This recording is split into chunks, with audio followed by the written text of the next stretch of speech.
మరిన్ని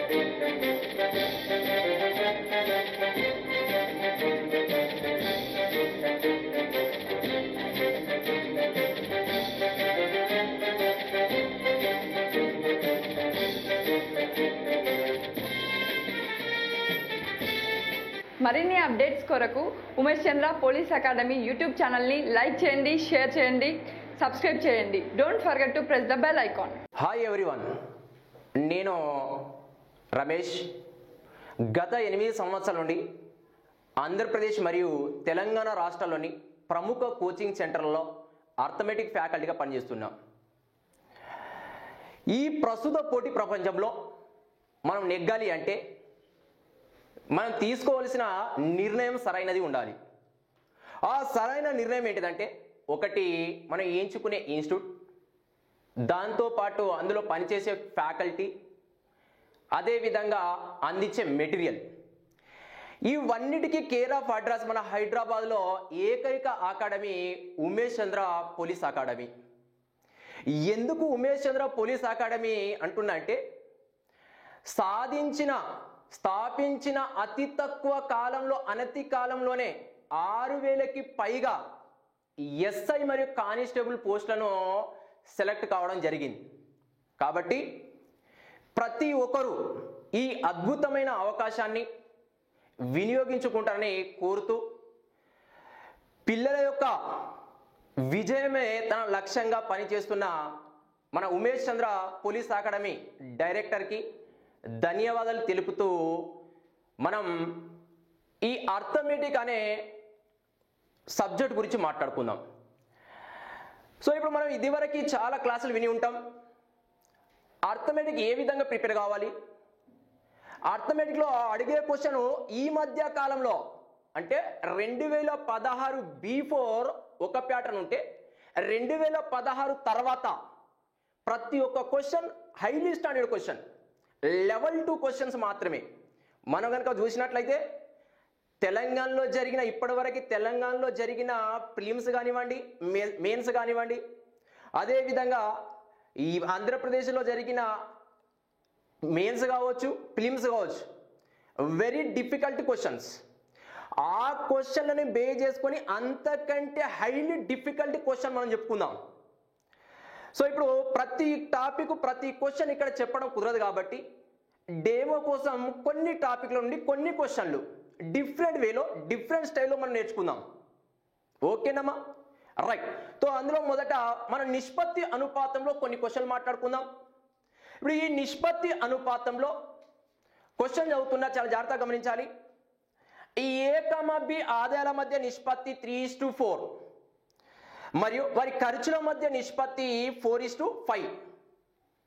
బి తన ఆదాయంలో 1/3వ వంతు పొదుపు చేసినట్లయితే వారి పొదుపుల మధ్య నిష్పత్తి ఎంత?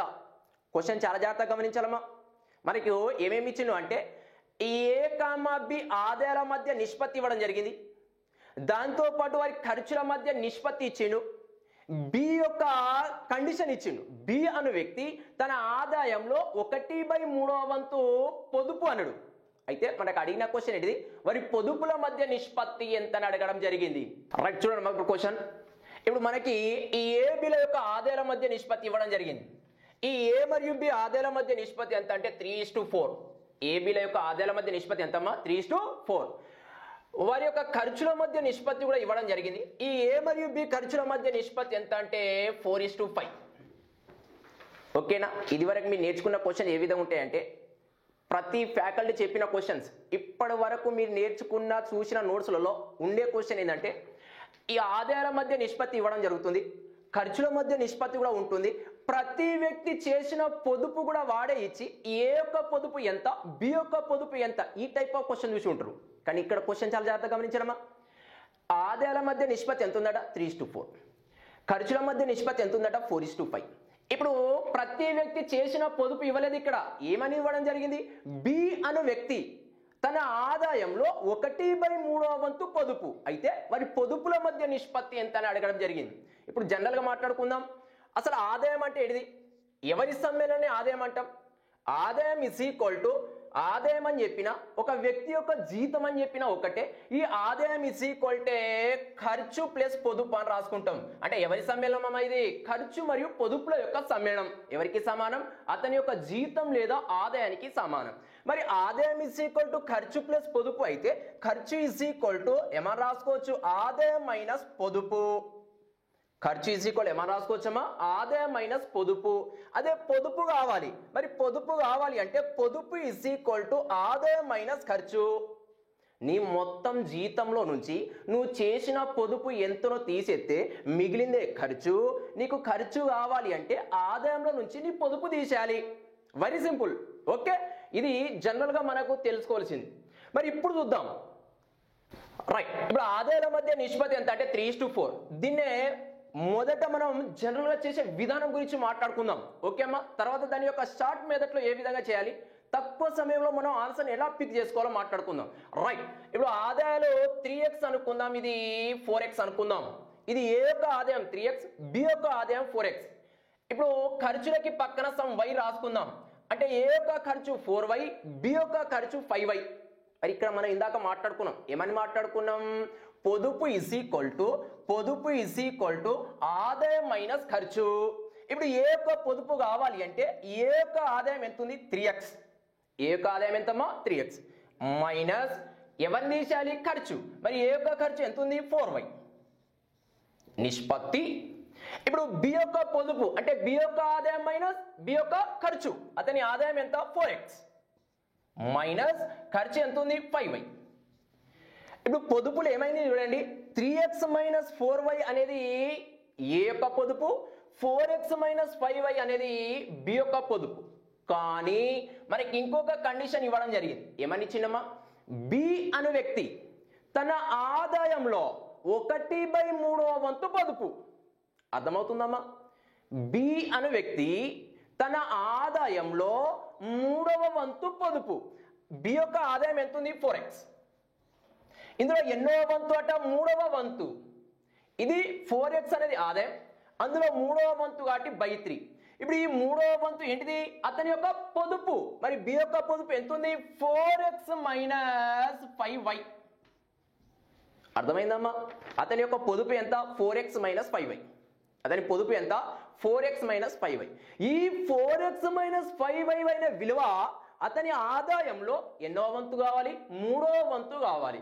ఆదాయం ఎంత? 4x, అందులో 3వ వంతు కాబట్టి బై 3. ఇప్పుడు ఈ బై 3 ఇటు వస్తే ఏమవుతుందంటే ఇంటూ. అంటే దీన్ని ఏమని రాసుకోవచ్చు? 4x ఇస్ ఈక్వల్ టు ఈ 3తో ఈ మొత్తాన్ని గుణించండి.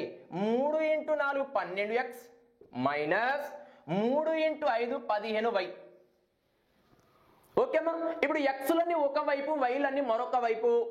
ఈ మైనస్ 15 ఇటు తీసుకెళ్ళండి, ఏమవుతుంది? ప్లస్ అవుతుంది. ఈ 4x అటు తీసుకెళ్ళండి, మైనస్ అవుతుంది. 12x 4x అంటే తేడా ఎన్ని ఎక్స్లు? 8x. 8x is equal to 15y. ఇప్పుడు రేషియో తీసుకుందాం. ఎవరెవరి మధ్య రేషియో? x కి y కి మధ్య రేషియో. అంటే x/y is equal to 15:8. Ratio ఎంతమ్మా? 15:8. ఇది ఎవరి విలువ? x విలువ. ఇది ఎవరి విలువ? y విలువ. ఇప్పుడు x ఉంది, y ఉంది, ఇక్కడ సబ్స్టిట్యూట్ చేసేద్దాం. ఓకే, సో ఇప్పుడు 3 x అంటే ఎంత? 15. 15 ముల్ల 45 మైనస్ 4 y అంటే ఎంత ఉందమ్మా? 8. 8 4 32. నిష్పత్తి. x అంటే 15, 15 4 60 మైనస్ y అంటే 8. 8 × 5 40. 45 మైనస్ 32 డిఫరెన్స్ ఉంది. భేదం ఎంత? 13. ఈ రెండింటి మధ్య భేదం ఎంత? 20. అంటే వారి పొదుపుల మధ్య నిష్పత్తి ఎంతమ్మా? 13:20. ఇది జనరల్గా మనము మాట్లాడుకునే మెథడ్, జనరల్ మెథడ్. ఓకేనా? మరి ఇప్పుడు ఇదంతా చెప్పడానికి ఒక 2-3 నిమిషాల టైం పడింది. ఓకేనా? మనం ఎగ్జామ్లో 1 మినిట్ కంటే తక్కువ సమయంలో క్వశ్చన్ ఆన్సర్ రాబట్టాలి. ఓకేమా? రైట్, మరి దీన్ని షార్ట్ మెథడ్లో ఏ విధంగా చేయాలో మాట్లాడుకుందాం. ఓకే రైట్, ఇప్పుడు చూడమ్మా, మనకి ఏమి ఇచ్చిండు? ఈ ఏ బిల యొక్క ఆదాయాల మధ్య నిష్పత్తి ఇవ్వడం జరిగింది, వారి ఖర్చుల మధ్య నిష్పత్తి ఇవ్వడం జరిగింది. ఇచ్చింది, ఫస్ట్ రాసుకుందాం. ఈ ఏ బిల యొక్క ఆదాయాల మధ్య నిష్పత్తి, ఈ ఆదాయాల మధ్య నిష్పత్తి ఎంత ఉందంటే 3:4. ఆదాయాల మధ్య నిష్పత్తి ఎంతమ్మా 3:4. ఖర్చుల మధ్య నిష్పత్తి కూడా ఇవ్వడం జరిగింది. ఈ ఏ మరియు బి ఖర్చుల మధ్య నిష్పత్తి ఎంత 4:5. దీని పక్కన వదిలిపెట్టి దీంతో సంబంధం లేదు. ఇక మనకి క్వశ్చన్లో కీ పాయింట్ చూసుకుందాం. అసలు ఏమి ఇచ్చిండు క్వశ్చన్లో? ఓకే, ఇది ఆదాయాల మధ్య నిష్పత్తి, ఇది ఖర్చుల మధ్య నిష్పత్తి. దీంతో ఇప్పుడు మనకి సంబంధం లేదు. కానీ ఒక కండిషన్ ఇచ్చిండు. క్వశ్చన్లో ఇచ్చిన కండిషన్ ఏంటంటే బి తన ఆదాయంలో 1/3 వంతు ఏంటిదటమ్మా ఖర్చు. బి అనే వ్యక్తి 1/3 వంతు అని చెప్పిండు. ఇప్పుడు చాలా జాగ్రత్త వినండి. ఇప్పుడు బి గురించి మాట్లాడుకుందాం. ఎవరి గురించి అమ్మా? బి. బి అనే వ్యక్తి తన ఆదాయంలో 1/3 వంతు పొదుపు. 1/3కి 1/3 అని రాసుకోండి. హారంలో ఉన్న నంబర్ ఎంత? 3. అంటే 3 రూపాయల ఆదాయం అనుకుందాం. ఎన్ని రూపాయల ఆదాయం అమ్మా? 3 రూపాయల ఆదాయం. ఇది ఆదాయం. 3 రూపాయల ఆదాయంలో 1 రూపాయి పొదుపు అని అర్థం. నువ్వు 3 రూపాయలు సంపాదించినావు, 1 రూపాయి దాచిపెట్టుకున్నావు, అంటే ఆదా చేసినావు. అంటే మిగిలిన ఖర్చు ఎన్ని రూపాయలమ్మా? 2 రూపాయలు. 3 రూపాయల నుంచి 1 రూపాయి తీసేయి, అంటే మిగిలిన ఎంత? 2 రూపాయలు. ఈ 2 రూపాయలు ఏంటిదమ్మా? తన యొక్క ఖర్చు. అంటే బి యొక్క ఖర్చు ఎంత అంటే 2 రూపాయలు. ఇది ఖర్చు. ఇప్పుడు క్వశ్చన్ క్లియర్గా చూడు. ఆదాయం 3 భాగాలు ఉండాలి, ఖర్చు 2 భాగాలు ఉండాలి. ఎవరిది? బిది. అంటే ఇప్పుడు ఈ ఆదాయాన్ని, బి యొక్క ఆదాయాన్ని 3తో, అతని ఖర్చును 2తో గుణిస్తే మనకు ఆన్సర్ అయిపోయినట్టే. కానీ ఇక్కడ యొక్క బి విలువ, ఇక్కడ బి విలువ ఒకే విధంగా ఉండాలి. అప్పుడు మాత్రమే మనం గుణించవచ్చు. ఇక్కడ బి విలువ చూడండి 4 భాగాలు ఉంది, ఇక్కడ బి విలువ చూడండి 5 భాగాలు ఉంది. ఈ రెండింటి ఈక్వలైజేషన్ చేద్దాం. 2 సమాన విలువలు ఉండే విధంగా చూసుకుందాం. మరి ఇక్కడ 4 ఉంది, ఇక్కడ 5 ఉంది. ఈ 2 ఈక్వలైజేషన్ కావాలి అంటే దీన్ని 5తో గుణించండి, దీన్ని 4తో గుణించండి. క్లియర్? 5 4 20, 4 5 20. ఇక్కడ బి విలువ 20 ఉంది, ఇక్కడ కూడా బి విలువ 20 ఉంది. కానీ ఇది బి యొక్క ఏంటిది? ఆదాయం. ఇది ఖర్చు. కానీ ఆదాయం ఎన్ని భాగాలు ఉండాలి? 3. మళ్ళీ 3తో గుణించు. ఖర్చు ఎన్ని భాగాలు ఉందమ్మా? 2. అందుకే ఈ ఖర్చును 2తో గుణించు. క్లియర్? ఇప్పుడు చూడండి, ఏదైనా సమానంగా ఉంటే వాటిని కొట్టేయండి, లేకపోతే గుణించేసేయండి. 3 × 5 15, 15 × 3 45. నిష్పత్తి 3 × 5 15, 15 4 60. ఇప్పుడు కింద గుణించండి. 4 2 8, 8 4 32. నిష్పత్తి 4 × 2 8, 8 5 40. ఈ పైన ఉంటుంది ఏంటిది? చెప్పండమ్మా ఆదాయాలు. కింద ఉన్నది ఏంటిది? వారి యొక్క ఖర్చులు. మరి మనకు అడిగింది ఏంటిది? పొదుపులు. ఆదాయంలో నుంచి ఖర్చు తీసేస్తే మిగిలింది ఎవరమ్మా? పొదుపు. 45 32 తేడా ఎంత? 13. ఈ తేడా ఎంత? 20. మనకి ఇందాక వచ్చింది కూడా ఆన్సర్ ఏంటిది? 13:20. Very simple. ఓకే, కొంచెం మనం మైండ్ క్యాలిక్యులేషన్ అనేది వెరీ వెరీ ఇంపార్టెంట్. చాలా జాగ్రత్త క్వశ్చన్ క్యాచ్ చేయాలి. ఓకే, ఫ్రాక్షన్ ఆఫ్ సెకండ్లో ఆన్సర్ని రాబట్టవచ్చు. ఓకేనమ్మా, నెక్స్ట్ క్వశ్చన్ చెప్పుకుందాం. రైట్, క్వశ్చన్ చూడమ్మా. ఒకసారి క్వశ్చన్ చదువుతా, చాలా క్లియర్గా గమనించాలి. ఏ కామా బి కామా సిల గత సంవత్సరం ఆదాయాల మధ్య నిష్పత్తి 3:5:6. వ్యక్తిగతంగా వారి ఆదాయాలు గత సంవత్సరానికి మరియు ప్రస్తుత సంవత్సరానికి నిష్పత్తులు వరుసగా 2:3, 5:6, 4:3. ప్రస్తుతం వారి ఆదాయాల మొత్తం 10,000 రూపాయలు. అయితే ప్రస్తుత సంవత్సరానికి సంబంధించింది ఏది సరైనది? స్టేట్మెంట్ 1, ఏ కామా బిల ఆదాయాలు సమానం. ఈ ఏ కామా బిల ఆదాయాల మధ్య నిష్పత్తి 3:4, బి కామా సిల ఆదాయాల మధ్య నిష్పత్తి 3:4. క్వశ్చన్ చాలా జాగ్రత్తగా గమనించనమ్మా. మనకి ఏమి ఇవ్వడం జరిగింది? ఈ ఏ కామా బి కామా సిల గత సంవత్సరం ఆదాయాల మధ్య నిష్పత్తి ఇచ్చింది. ఈ గత సంవత్సరం ఆదాయాల మధ్య నిష్పత్తి ఎంత అంటే 3:5:6. గత సంవత్సరం లేదా క్రితం అనుకుందాం. క్రితంలో వారి యొక్క జీతాలు లేదా ఆదాయాలు ఎంత అట? 356. అంటే గతంలో ఏ 3 రూపాయల ఆదాయం అనుకుందాం, లేదా 30 రూపాయలు అనుకో, లేదంటే 300 అనుకో. 3 రూపాయలు అనుకుందాం, నో ప్రాబ్లం. గతంలో ఏ 3 రూపాయలు అయితే బి 5 రూపాయలు, సి ఎంతమ్మా? 6 రూపాయలు.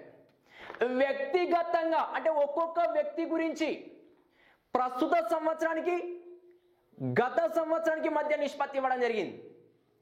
వ్యక్తిగతంగా గత సంవత్సరం మరియు ప్రస్తుత సంవత్సరం మధ్య నిష్పత్తులు ఇవ్వడం జరిగింది. ఆ నిష్పత్తి ఎంత అంటే 2:3, 5:6, 4:3.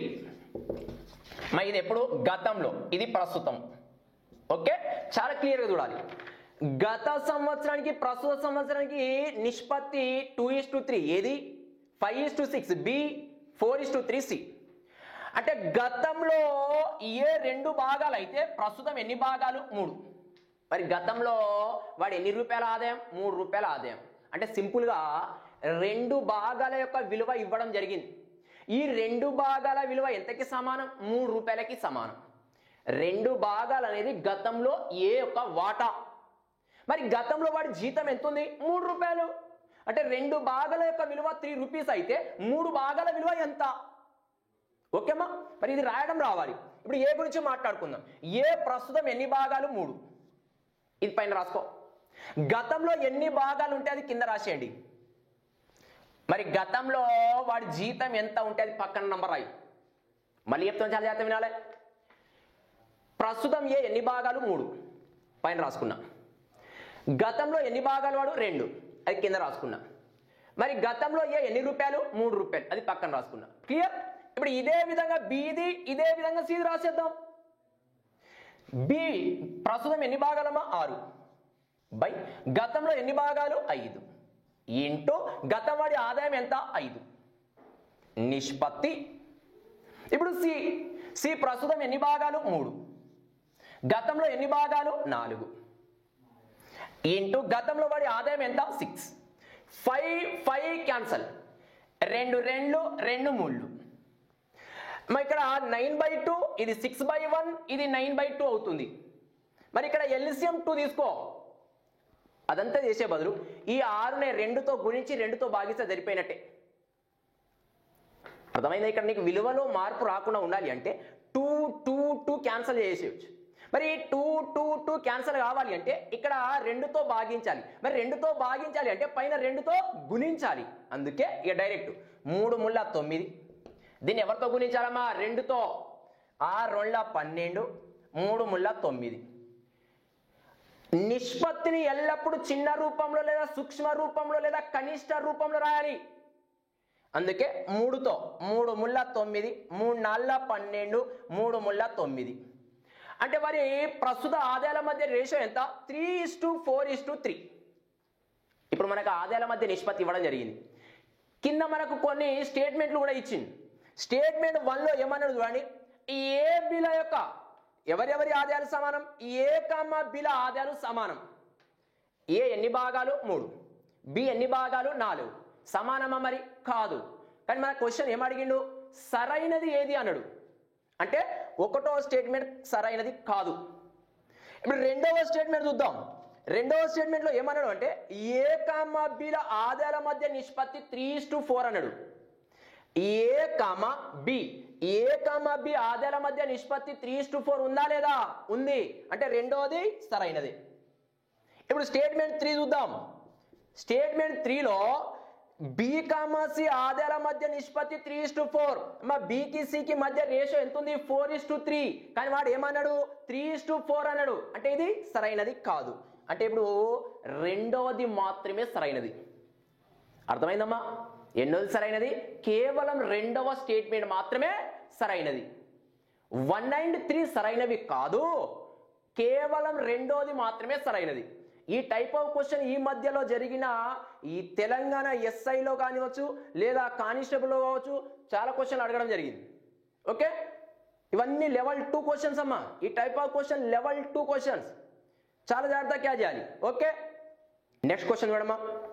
3 పాత్రల పరిమాణాల మధ్య నిష్పత్తి 3:2:1.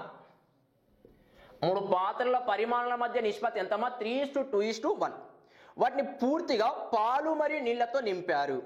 ఆ పాత్రలలో పాలు మరియు నీటి నిష్పత్తులు వరుసగా 5:2, 4:1, 4:1. 1/3 వంతు మొదటి పాత్ర నుండి, 1/2వ వంతు రెండవ పాత్ర నుండి మరియు 1/7వ వంతు మూడవ పాత్ర నుండి మిశ్రమాన్ని తీసి కొత్త పాత్రలో కలిపితే అందులో నీళ్ళ యొక్క శాతం ఎంత? క్వశ్చన్ చాలా డిఫరెంట్ క్వశ్చన్ అమ్మా, చాలా జాగ్రత్త క్యాచ్ చేయాలి. నీకు ఏమి ఇచ్చిండు? వాటి యొక్క పరిమాణాల మధ్య నిష్పత్తి ఇచ్చింది. 3 పాత్రలు ఉన్నాయి, ఒకటి ఏ అనుకో, ఒకటి బి అనుకో, ఒకటి సి అనుకో. ఈ పాత్రల యొక్క పరిమాణాల మధ్య నిష్పత్తి ఎంత ఉంది? 3:1. అంటే మొదటి పాత్రలో 3 లీటర్లు ఉండాలి, రెండవ పాత్రలో 2 లీటర్లు, మూడవ పాత్రలో 1 లీటర్. అది పరిమాణాలు, దాన్ని పక్కన పెట్టేసేయి. ఇప్పుడు మొదటి పాత్రలో పాలు నీళ్ళ మధ్య నిష్పత్తి ఎంత? 5:2. రెండవ దాంట్లో 4:1, మూడవ దాంట్లో 4:1 అన్నాడు. కానీ దీని పరిమాణం 3 భాగాలు ఉండాలి, దీన్ని 2 ఉండాలి, దీన్ని 1 ఉండాలి. అంటే ఇప్పుడు 3:1లతో వీటిని గుణిస్తే సరిపోయినట్టేనా కాదా? సింపుల్ లాజిక్ అయ్యా. మరి గుణించాలి అంటే మొదట వీటి యొక్క పరిమాణాలు సమానంగా ఉండాలి. మరి ఇప్పుడు చూడు, మొదటి పాత్రలో మిశ్రమం ఎంత ఉంది? 7 లీటర్లు ఉంది. 5 మిశ్రమం అంటే ఏంటిదమ్మా? పాలు నీళ్లను కలిపితే ఏర్పడేది మిశ్రమం. మరి కలుపు, ఇది ఎంత అవుతుంది? 7. ఇది ఎంత అవుతుంది? 5. ఇది ఎంత అవుతుంది? 5. మరి పరిమాణాలు ఒకే విధంగా ఉన్నాయా? లేవు. లేకపోతే ఏం చేయాలి? పరిమాణాలు సమానం చేయాలి, ఈక్వలైజేషన్. మరి చేయాలి అంటే ఈ మొదటి పాత్రలోని నిష్పత్తిని చాలా క్లియర్గా వినాలి. మొదటి పాత్ర యొక్క నిష్పత్తిని రెండవ పాత్ర యొక్క పరిమాణంతో మూడవ పాత్ర యొక్క పరిమాణంతో గుణించాలి. మరి రెండవ పాత్ర యొక్క పరిమాణం ఎంతమ్మా? 4, 1 కలపండి, ఎంత? 5.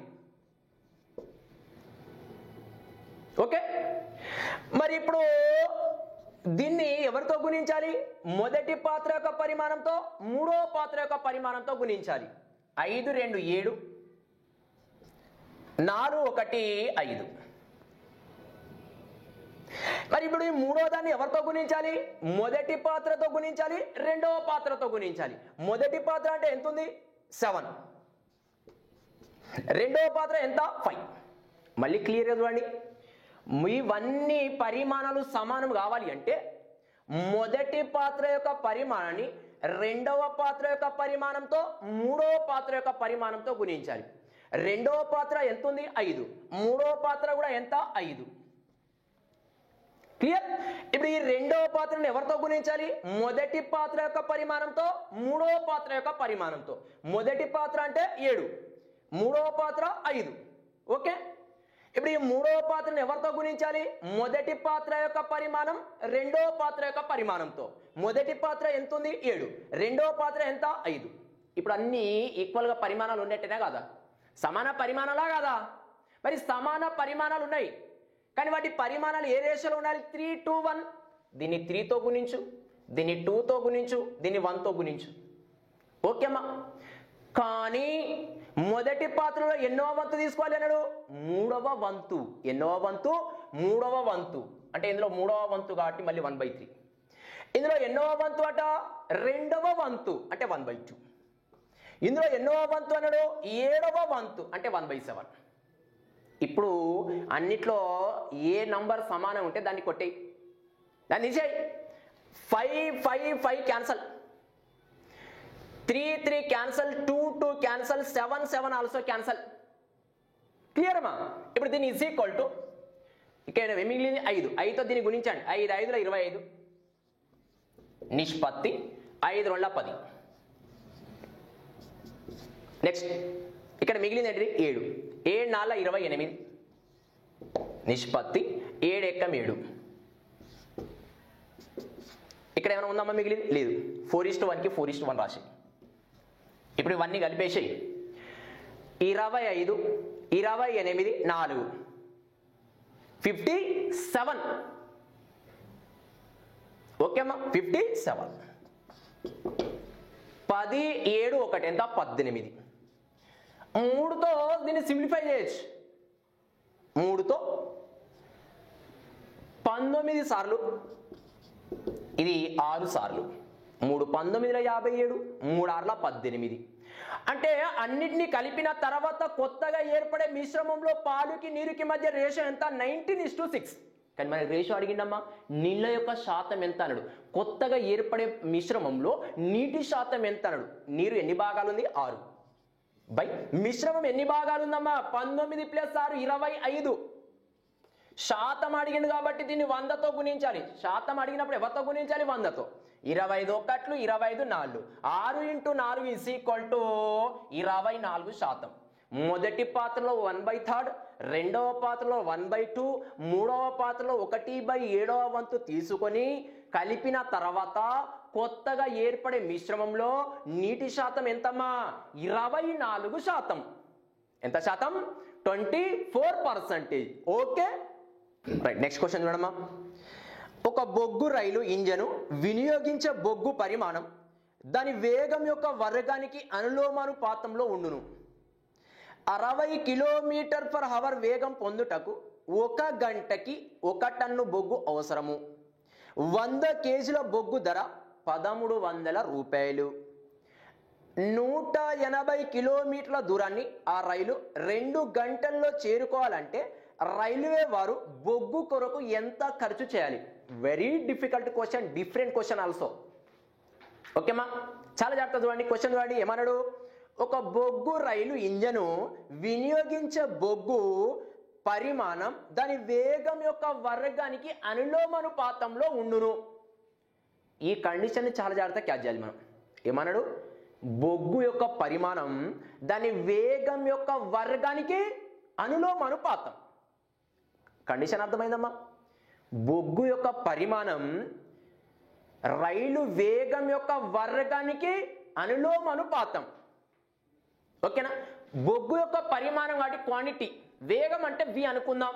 ఈ రెండు ఏ విధంగా ఉండాలి? Directly proportional. ఓకేమ్మా, దీన్ని రాయడం రావాలి. బొగ్గు యొక్క పరిమాణం అంటే q అనుకుందాం, క్వాంటిటీ కాబట్టి. Okay, q is directly proportional to v². ఎందుకమ్మా? బొగ్గు యొక్క పరిమాణం వేగం యొక్క వర్గానికి అనులోమానుపాతం, డైరెక్ట్లీ ప్రపోర్షనల్. దీన్ని ఏమని రాసుకోవచ్చు అంటే q = kv². అంటే ప్రపోర్షనల్ కి బదులుగా సమ్ కాన్స్టాంట్ నంబర్ k అని తీసుకున్నాం, లేదంటే వేరే ఏదైనా తీసుకోవచ్చు, నో ప్రాబ్లం.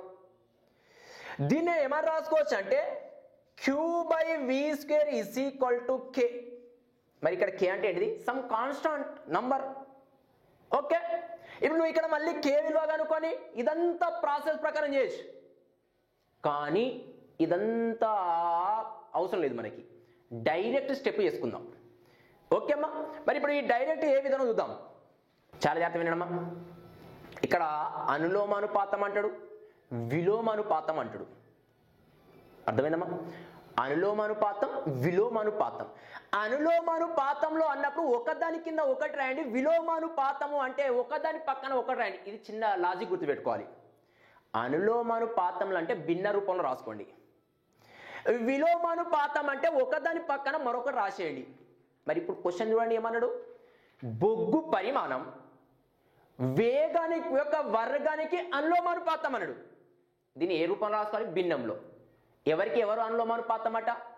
పరిమాణం వేగం యొక్క వర్గానికి. అంటే దీన్ని ఏమని రాసుకుంటున్నా అంటే బొగ్గు యొక్క పరిమాణం అంటే q, అనులోమానుపాతం అంటే భిన్న రూపంలో రాసుకోవాలని చెప్పిన. ఎవరికి? వేగం యొక్క వర్గానికి, అంటే v². దీన్నే సింపుల్గా ఇది q1 అనుకుంటున్నా, ఇది v1 అనుకుంటున్నా. అంటే q1/v1² = q2/v2². సింపుల్, అయిపోయింది.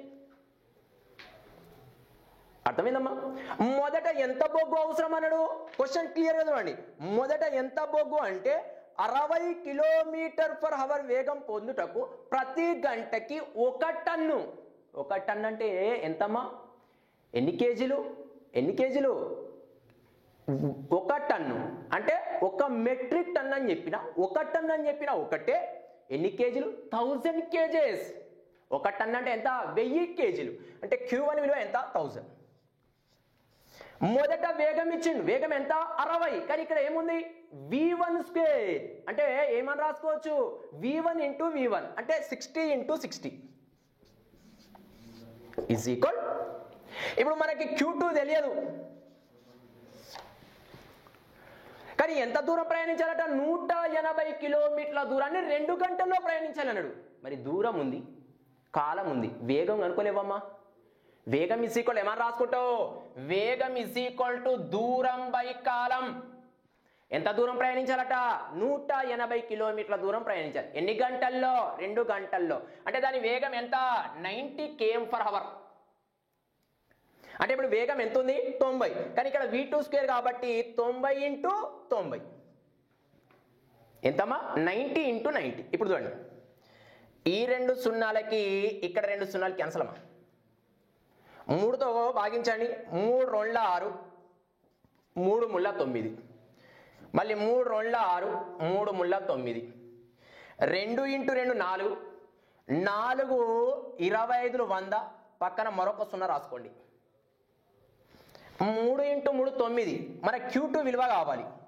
Q2 ఇస్ ఈక్వల్ టు ఈ 250ని ఇప్పుడు ఎవరితో గుణించాలి? 9తో. 29 ఎంత? 225. పక్కన ఒక 0 రాసేయి. అంటే ఎంత బొగ్గు అవసరం ఇప్పుడు? 90 km/h వేగం చొప్పున గనుక ప్రయాణించినట్లయితే ఆ ఇంజన్కి అవసరమయ్యే బొగ్గు ఎంత? 2250 kg. ఇది ప్రతి గంటకి. కానీ ఎన్ని గంటల కాలం ఇచ్చింది? 2 గంటలు. అంటే ఇంటూ 2. గంటకి 2250. మరి 2 గంటలకు ఏమవుతుందమ్మా? 4500. ఈ 4500 ఏంటిది? బొగ్గు యొక్క పరిమాణం. కానీ మనకు అడిగింది ఏంటిది? ఖరీదు అడిగిండు. క్వశ్చన్లో ఒక కండిషన్ ఇచ్చింది. ఏమన్నాడు? 100 kgలకి 100 kgల యొక్క బొగ్గు ధర 1300 రూపీస్. మరి ప్రతి కేజీ ఏమవుతుందమ్మా? 13 రూపాయలు. మొత్తం ఎన్ని కేజీల బొగ్గు ఇప్పుడు? 4500 kgల బొగ్గు. ప్రతి కేజీకి ఎంత? 13. దీన్ని 13తో గుణించేసేయి. దీన్ని ఇస్ ఈక్వల్ టు 0 0 13 5 65, 5 పక్కన 6, 13 4 52, 6 58. అంటే ఇప్పుడు ఎన్ని రూపాయలు ఖర్చు పెట్టాలమ్మా? 58,500 రూపాయలు. ఎన్ని రూపాయలు? 58,500 రూపాయలు. ఆ రైల్వే వారు బొగ్గు కోసం ఖర్చు పెట్టవలసిన సొమ్ము ఎంత? 58,500 రూపీస్. ఓకే అమ్మా, రైట్. నెక్స్ట్ క్వశ్చన్ చూద్దామా. భార్య కామ భర్తల ప్రస్తుత వయస్సుల మధ్య నిష్పత్తి 4:5. 15 సంవత్సరాల తర్వాత వారి వయస్సుల మధ్య నిష్పత్తి 11:13. వివాహం జరిగినప్పుడు వారి వయస్సుల మధ్య నిష్పత్తి 3:4. అయితే ఎన్ని సంవత్సరాల క్రితం వివాహం జరిగేను? అమ్మ ఒక్కొక్కరు ఒక్కొక్క స్టైల్లో చెప్తా ఉంటారు. ఓకేనా? ఫస్ట్ జనరల్గా ఏ విధంగా చెప్తారో చూద్దాం. దాని తర్వాత దాని యొక్క షార్ట్ మెథడ్ నేర్చుకుందాం. ప్రతి క్వశ్చన్కి 2 ways. ఒకటి జనరల్ ప్రాసెస్, ఒకటి షార్ట్ కట్ మెథడ్. ఓకే అమ్మా, రైట్. మొదటి చూద్దాం. భార్య కామ భర్తల ప్రస్తుత నిష్పత్తి ఎంత ఉందంటే 4:5. అంటే ప్రస్తుతం భార్య ఎన్ని భాగాలు? 4. ప్రస్తుతం భర్తకి ఎన్ని భాగాలు? 5. 15 సంవత్సరాల తర్వాత, ఎన్ని సంవత్సరాల తర్వాత అమ్మా? 15 సంవత్సరాల తర్వాత ఆ నిష్పత్తి ఎంత అంటే 11:13. నువ్వు చాలా జాగ్రత్తగా గమనించాలి. వాడు తర్వాత అని చెప్పిన, క్రితం అని చెప్పిన ఆ నంబర్ పక్కన రాసేయండి. ఇప్పుడు ఎన్ని సంవత్సరాల తర్వాత అన్నాడు? 15 సంవత్సరాల తర్వాత అన్నాడు కాబట్టి ఆ 15 అనే నంబర్ పక్కన రాసి. ఓకే అమ్మా. వాడు క్రితం అని చెప్పినా ఆ నంబర్ పక్కన రాసి, తర్వాత అని చెప్పినా ఆ నంబర్ పక్కన రాసి. అంటే వాడు క్రితం అని ఇచ్చినా తర్వాత అని ఇచ్చినా చేసే విధానం ఒకటే అన్నట్టు. అర్థమవుతుంది ఇక్కడ? మరి ఇప్పుడు చూడండి, ప్రస్తుత రేషియో ఎంత? 4:5. 15 సంవత్సరాల తర్వాత రేషియో ఎంత? 11:13. ఓకేమా? ఇప్పుడు ఇదొక నిష్పత్తి, ఇదొక నిష్పత్తి. దీని మధ్యలో అడ్డు గుణకారం చేయండి. నిష్పత్తుల మధ్యలో ఏం చేయాలి అంటున్నా? అడ్డు గుణకారం. 13 × 4, 13 4 52, 11 × 5 55. అర్థమైందమ్మా? ఇక్కడ 13 4 52, 11 5 55. ఇప్పుడు ఈ రెండింటి మధ్య తేడా చూసుకోండి. 52కి 55కి మధ్య తేడా ఉందా లేదా? భేదం ఎంతమ్మా? 3. ఇప్పుడు ఈ 11కి 13కి మధ్యలో కూడా భేదం చూసుకోండి. 11కి 13కి మధ్యలో భేదం ఎంత? 2. ఓకే. ఇప్పుడు భార్య వయస్సు ప్రస్తుతం ఎంతలో కనుక్కుందాం, భర్త యొక్క వయస్సు కూడా ప్రస్తుతం ఎంతలో కనుక్కుందాం. మరి ప్రస్తుతం భార్య ఎంత? 4 భాగాలు ఇంటూ ఈ నంబర్ తీసుకోవాలి 15 ఇంటూ ఈ నంబర్ 2 బై పైన ఉన్న నంబర్ 3 3 1 3 5 4 ఇంటూ 5 20 22 40. అంటే ప్రస్తుతం భార్య ఎన్ని సంవత్సరాలు చెప్పండి? 40 years.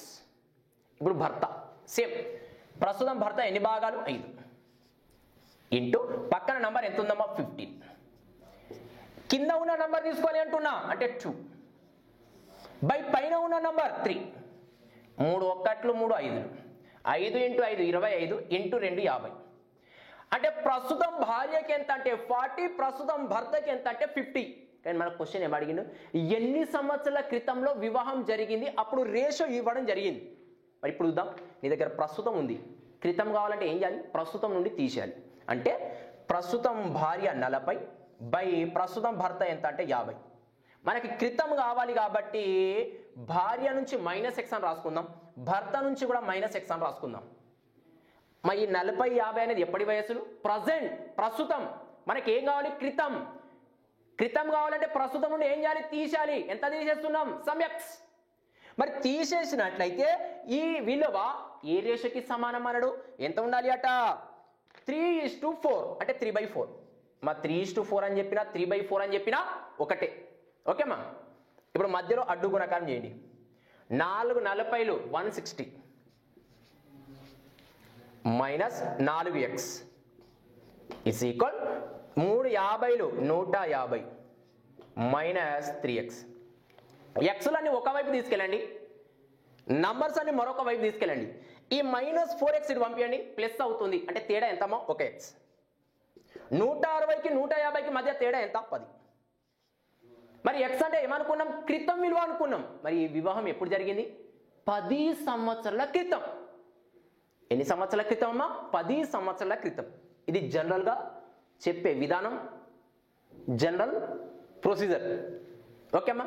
మరి దీన్ని షార్ట్ కట్ మెథడ్లో ఏ విధంగా రాబట్టాలి దాని గురించి మాట్లాడుకుందాం. ఓకేనా? రైట్. ఇప్పుడు చాలా జాగ్రత్తగా గమనించడమ్మా. మనకి ఎప్పుడెప్పుడు నిష్పత్తులు ఇచ్చిండు? ప్రస్తుతం, తర్వాత, క్రితం. ఓకే, ఇచ్చినట్టు రాసుకుందాం. ఓకేనా? ప్రస్తుత నిష్పత్తి ఉంది. ప్రస్తుతం భార్య భర్తల మధ్య నిష్పత్తి ఎంత అంటే 4:5. ప్రస్తుతం నిష్పత్తి ఎంతమ్మా? 4:5. 15 సంవత్సరాల తర్వాత అంటే తర్వాత అదే నిష్పత్తి ఎంత అంటే 11:13. తర్వాతలో నిష్పత్తి ఎంతమ్మా? 11:13. వివాహం జరిగినప్పుడు అంటే క్రితం అని అర్థం.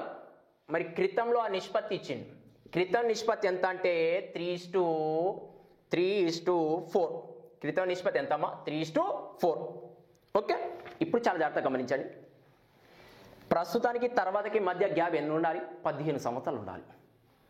ఎన్ని సంవత్సరాల తర్వాత అనడమా? 15. ఇప్పుడు ఈ క్రితం నిష్పత్తిని పక్కన పెట్టేసి దీంతో సంబంధం లేదు. ఇప్పుడు ఈ రెండింటిని గురించి మాట్లాడుకుందాం. ప్రస్తుతం 4:5, 15 సంవత్సరాల తర్వాత అనడా లేదా? అంటే ఈ ప్రస్తుతానికి తర్వాతకి మధ్యలో గ్యాప్ ఎంత ఉండాలి? 15 years ఉండాలి. మరి ఇప్పుడు నువ్వు ఏం చేయాలి అంటే ఈ రెండింటి మధ్య భేదం అనేది లేదా డిఫరెన్స్ అనేది ఒకే విధంగా ఉందా లేదా చెక్ చేసుకో. 4 భాగాలు 11 భాగాలు తేడా ఎన్ని భాగాలు ఉందమ్మా? 4 11 తేడా ఎన్ని భాగాలు? 7. 5 13 తేడా ఎన్ని భాగాలు? 8. ఇక్కడ తేడా ఒకే విధంగా ఉండాలి. ఉందా? లేదు. లేకపోతే ఒకే విధంగా ఉండే విధంగా నువ్వు చూసుకోవాలి. అప్పుడు నేను ఏం చేస్తున్నా అంటే దీన్ని 2తో గుణిస్తున్నా. ఎవరితో గుణిస్తున్నామా? 2తో. ఇప్పుడు 2తో గుణించండి. 2 4 8, 2 5 10. దీన్ని అదే విధంగా రాస్తున్నా. 11:13కి 11:13 అదే విధంగా ఉంది. 8 11 పెరుగుదల ఎంత ఉంది? 3 parts. 10 13 పెరుగుదల ఎన్ని భాగాలమ్మా? 3 భాగాలు. అంటే ఒకే పెరుగుదల ఉందా లేదా? అంటే పెరుగుదల ఎన్ని భాగాలు అంటే 3. ఈ 3 భాగాలు ఎందుకు పెరిగింది చెప్పండి? ప్రస్తుతం నుంచి తర్వాత 15 సంవత్సరాలు ఉందా లేదా? అవునా కదా? అంటే ఈ 3 భాగాలు ఈజ్ ఈక్వల్ టు 15 సంవత్సరాలు. ఈ 3 భాగాల విలువ ఎంత? 15 years. ఇప్పుడు పైకి వెళ్ళు. ఇప్పుడు దీంతో మనకు సంబంధం లేదు. ఇక్కడ చేసుకోవాలి. ఇక్కడ చేసుకో. 8 భాగాలు 10 భాగాలు. ఇది 3 భాగాలు 4 భాగాలు. 3 8. 3 నుండి 8 అంటే పెరుగుదల ఉంది. ఎన్ని భాగాలు? 5. 4 10 పెరుగుదల ఎంతమ్మా? 6. కానీ పెరుగుదల ఏ విధంగా ఉండాలి? ఒకే విధంగా ఉండాలి. ఉందా? లేదు. లేకపోతే దీన్ని కూడా 2తో గుణించు. 2తో గుణించండి. 2 3 6, 2 4 8. ఇప్పుడు చెక్ చేయి. 6 8 పెరుగుదల ఎంత? 2 భాగాలు. 8 10 పెరుగుదల ఎంతమ్మా 2 భాగాలు. ఒకే పెరుగుదల ఉందా లేదా?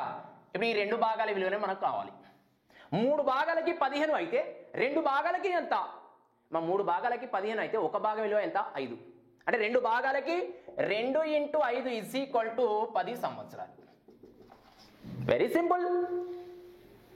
3 భాగాలకి 15 అయితే ఒక భాగం ఏమవుతుంది చెప్పండి? 5. 3 భాగాలకి 15 సంవత్సరాలు అయితే ఒక భాగం విలువ ఎంత? 5 years. మరి 2 భాగాలు ఉంది ఇక్కడ. 2 భాగాలకి 2 × 5 ఎంత? 10 సంవత్సరాలు. అంటే వాళ్ళకి వివాహం ఎప్పుడు జరిగింది చెప్పండి? 10 సంవత్సరాల క్రితం. ఎన్ని సంవత్సరాల క్రితం అమ్మా? 10 సంవత్సరాల క్రితం. ఓకే, నెక్స్ట్ క్వశ్చన్ చూద్దాం. రైట్ క్వశ్చన్ చూడండి. ఈ 8 సంవత్సరాల క్రితం పల్లవి వయస్సు తన కుమారుడు కుమార్తెల ప్రస్తుత వయస్సుల మొత్తానికి సమానము. 5 సంవత్సరాల తర్వాత పల్లవి కుమారుడు మరియు కుమార్తెల వయస్సుల మధ్య నిష్పత్తి 7:6. పల్లవి భర్త ఆమె కంటే 7 సంవత్సరాలు పెద్ద మరియు వారి కుమారుడి ప్రస్తుత వయస్సుకి 3 రెట్లు. అయితే పల్లవి కుమార్తె వయస్సు ఎంత? క్వశ్చన్ చాలా స్టాండర్డ్ క్వశ్చన్ అమ్మా, చాలా జాగ్రత్తగా గమనించాలి. ఏమన్నాడు? పల్లవి యొక్క ప్రస్తుత 8 సంవత్సరాల క్రితం వయస్సు అనేది ఆమె యొక్క ప్రస్తుత కుమారుడు కుమార్తెల వయస్సుల మొత్తానికి సమానం.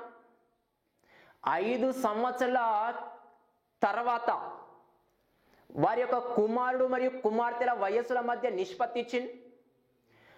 ఆమె యొక్క భర్త ఆమె కంటే 7 సంవత్సరాలు పెద్దట. అదేవిధంగా ఆమె భర్త వయస్సు ఆమె కుమారుడి వయస్సుకి ఎన్ని రెట్లట? 3 times. మా క్వశ్చన్ చాలా జాగ్రత్తగా క్యాచ్ చేయాలి. ఓకేనా? చూద్దాం, చాలా జాగ్రత్త వినాలి. మరి ఇప్పుడు నీకు ఏమేమన్నాడంటే క్రితం అని ఇచ్చింది,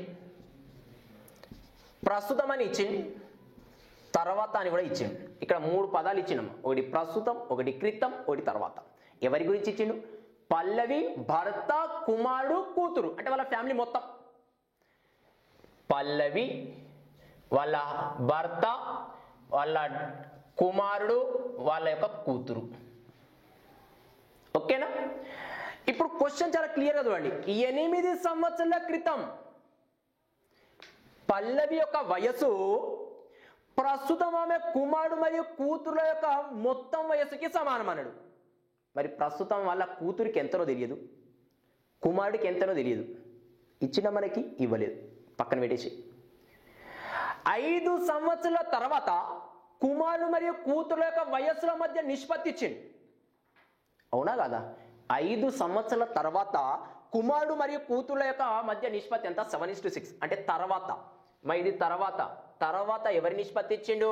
కుమారుడు కూతురు. కుమారుడు ఎంత? 7, కూతురు ఎంత? 6. అంటే ఇది 7x అనుకుందాం, ఇది 6x అనుకుందాం. ఎన్ని సంవత్సరాల తర్వాత? 5 సంవత్సరాల తర్వాత. 5 సంవత్సరాల తర్వాత కుమారుడు కూతురుల మధ్య రేషియో ఎంత? 7:6. అందుకే 7x 6x.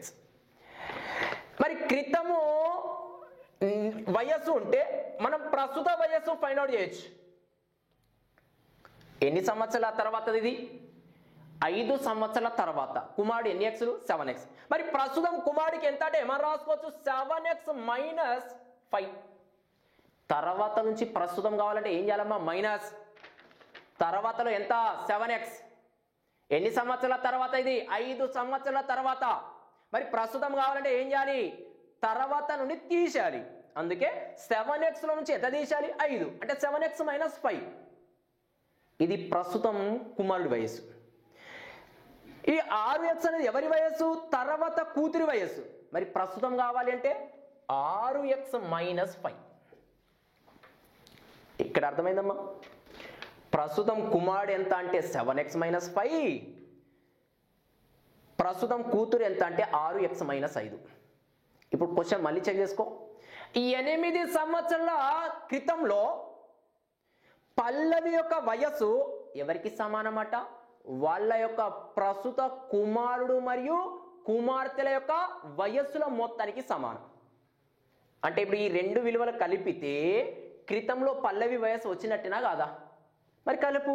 7x 6x 13x -5 -5 -10. అంటే క్రితంలో పల్లవి ఎంత అంటే 13x - 10. ఎన్ని సంవత్సరాల క్రితం అమ్మా ఇది? 8 సంవత్సరాల క్రితం. మరి నా ప్రస్తుతం పల్లవి వయసు కావాలి.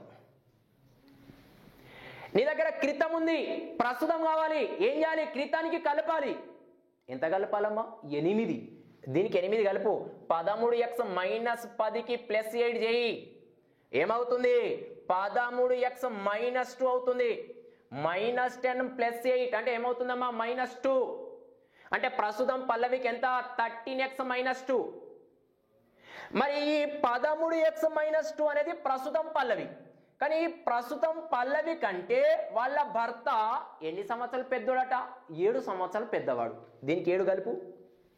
దీనికి +8 చేయి. 13x - 2 + 7 అంటే ఎంత? 13x + 5. దీనికి ఎంత కలపాలమ్మా? +7. ప్రస్తుతం పల్లవి యొక్క వయస్సు ఉంది, దానికి 7 సంవత్సరాలు కలిపితే వాళ్ళ భర్త వయస్సు. మరి వాళ్ళ భర్త వయస్సు కావాలి అంటే ఏమవుతుంది? వాళ్ళ భర్త వయస్సు 13x + 5. దీనికి 7 యాడ్ చేయమ్మా. ఏమవుతుంది? 13x + 5 అవుతుంది. మరి ఇప్పుడు ఈ ప్రస్తుతం అతని భర్త వయస్సు ప్రస్తుతం అతని కుమారుడు వయస్సుకి ఎన్ని రేట్లట? 3 రేట్లు. ఈ లాజిక్ చాలా జాగ్రత్తగా క్యాచ్ చేయాలి. ప్రస్తుతం భర్త ఎంతమ్మా? 13x + 5. మరి ఇప్పుడు ఈ భర్త అనేది ప్రస్తుతం కుమారుడు యొక్క వయస్సుకి ఎన్ని రేట్లు? 3 రేట్లు. ప్రస్తుతం కుమారుడు ఎంత? 7x - 5. దీనికి 3 రేట్లు అన్నాడు కాబట్టి 3తో గుణించు. ఇది ఎవరి వయస్సు? పల్లవి యొక్క భర్త వయసే. ఇది కూడా అతని వయసే కాబట్టి మధ్యలో ఈక్వల్. అయిపోయా ఆన్సర్. ఇప్పుడు ఇది 13x + 5 = 7 ముళ్ళ 21x, 5 ముళ్ళ 15. ఎక్స్లని ఒకవైపు లాగు, నంబర్స్ మరొక వైపు. ఓకే, 21x 13x తేడా ఉందా లేదా? 8x. 8x = ఎంత అంటే 20. 4 2 4 5 అంటే x విలువ ఎంతమ్మా? 5/2. x విలువ ఎంత? 5/2. మనకి x విలువ కాదు అడిగింది, పల్లవి కుమార్తె వయస్సు. కుమార్తె ఎన్ని ఎక్స్లు? 6. x అంటే 5/2. కుమార్తె ఎంత? 6x. ఓకేనా? 5/2. ఇది ఎప్పుడు? తర్వాత. లేదంటే డైరెక్ట్ ప్రస్తుతం అనుకో. ప్రస్తుతం 6x - 5. 6x అంటే 5/2 - 5. 2 1లు 2 3. 3 5ల 15. 15 - 5 ఎంతమ్మా? 10 సంవత్సరాలు. అంటే ప్రస్తుతం పల్లవి కుమార్తెకి ఎన్ని సంవత్సరాలు? 10 years. Okay, very difficult questions, చాలా జాగ్రత్త క్యాచ్ చేయాలి. ఓకేనమ్మా?